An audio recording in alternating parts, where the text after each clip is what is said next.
Okay guys, I'm here today with Danny Maira and Nick Salles. Huge honor for me. Guys, they just shot an entire instructional all about single X passing, and today they will show us here like some of his favorite moves about the single X passing. So yeah, we're just gonna go over like a really basic concept for us that we apply in all of our jiu-jitsu, but it's super important to understand for the single leg X guard in particular. And this is a concept that we call the danger zone. Kind of for lack of a better name, I guess, but it's this zone in between our opponent's ankles that if we're in that zone, then like we're in danger. If we're out of that zone, we're not in danger, and there's only two of us, so that means they're in danger. So there's a direct correlation there between the amount of my body that I have in the danger zone versus, you know, out of the danger zone basically. So right now I have like all of my body in the danger zone, so he's like 100% safe, and I'm the one that's in danger. But if I was able to exit the danger zone right now, well, he has nothing that he can attack here, right? And I'm free to pass. But it gets a little tricky, a little weird when you place any kind of guard where now he latches onto my body, and I'm like, okay, well, how much of my body does he really have in the danger zone right now? It's like if I was to chop my body up into quarters, basically, he would only have 25% of my body in the danger zone, which means I have both arms and a leg. I have 75% of my body available for me to attack my opponent, whereas he can only really attack 25% of my body. So that's why guards like closed guard are like so dangerous, because I'm not just in the danger zone, I'm locked in the danger zone. So this is a really bad spot for me. I would prefer to never be there. All right, so if I'm in the single leg X position like so, now I have 75% of my body available to attack my opponent, but he can still win with that 25% chance, all right? If I make a mistake and I was to put all my energy, all my eggs into one basket, that just so happens to be that exact same leg, that exact same 25% that my opponent is attacking. So if I place my weight here, right, into the leg that he's attacking, he can off balance me, he can sweep me. If I try to like stabilize, he can go for my other ankle. Like, there's so many things that he can do to attack me. So what I'm gonna do is whatever is in the danger zone, in my mind, it's dead to me. So my leg is in the danger zone, he locks it up, that leg is dead to me now. So I don't play with that leg. Now in my mind, I'm playing only with whatever is not in the danger zone. This arm, this leg. So what can I do?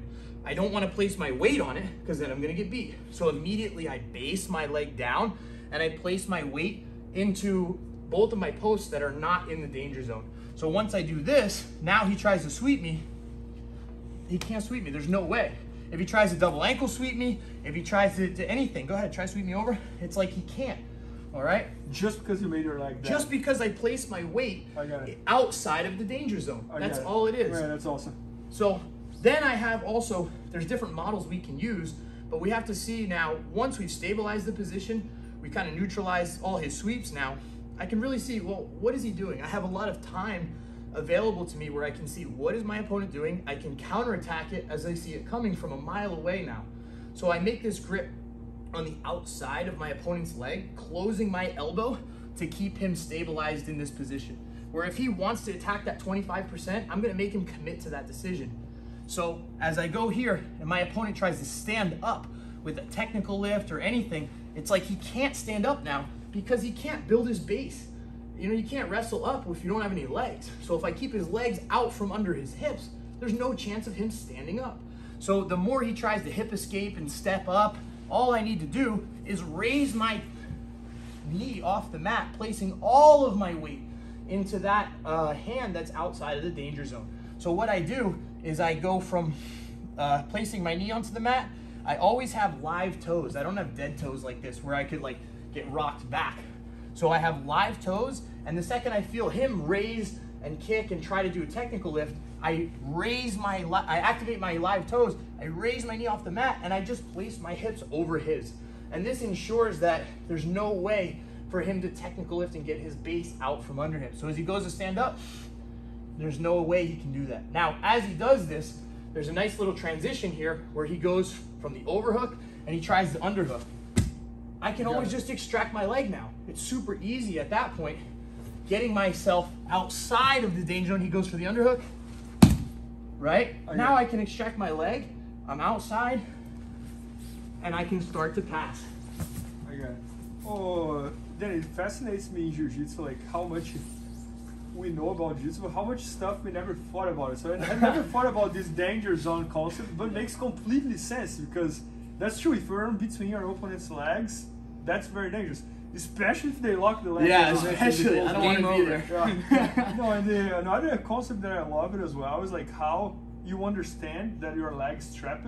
So you don't want to force your leg for anything. You just make your leg kind of like dead, and you worry about what you can do. 100%. Yeah. Once that leg is in the danger zone, if you try to really like save it, it's like you're gonna put your energy, your focus, your attention into that leg, and then it's done from there. So and it's awesome. And it's so fascinating how you can take that concept and you can apply it to any guard. And I think that's like the message we really try to take home with the viewers is that, all right, we're teaching it in the concept of single leg X, but you can really apply it to any guard. So real quick, for example, if I take the deep lasso, for example, well, 25% of my arm, right, of my body's in the danger zone, and if he hooks my leg, now 50% of my body's in the danger zone, right? And the biggest mistake people make is they try to pressure through this. So what happens? If I drive my shoulder in, I'm putting my weight into that 50%, and that's how like tilt sweeps and things like that happen.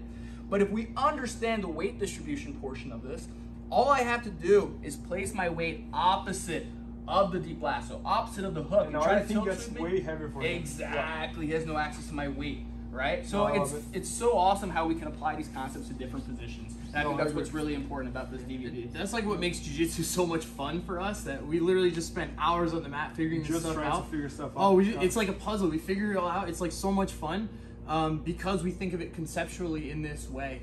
And you know, once you understand the guard really, really well, and you understand how it works, it's like, well, then you can understand how to counter it really well. I agree. So that's kind of what makes it fun. And as you said, you can apply this concept for every type of guard and every type of scenario in Jiu-Jitsu. 100%, for sure. I love it. Yeah, so guys, they just shot an entire instructional all about single X passing, and it's gonna come out soon at IBJJFanatics.com, and maybe by the time you're watching, it's already there, so make sure to check that out. And thanks so much. Thank you so much. Thank you, Bernardo. Please help me out to grow my YouTube channel. Just click subscribe. And to watch more videos, just click under see more videos. I hope you enjoyed. IBJJFanatics.com. Use the promo code YouTube Faria to get 10% off any instructional video. Improve your jiu-jitsu faster.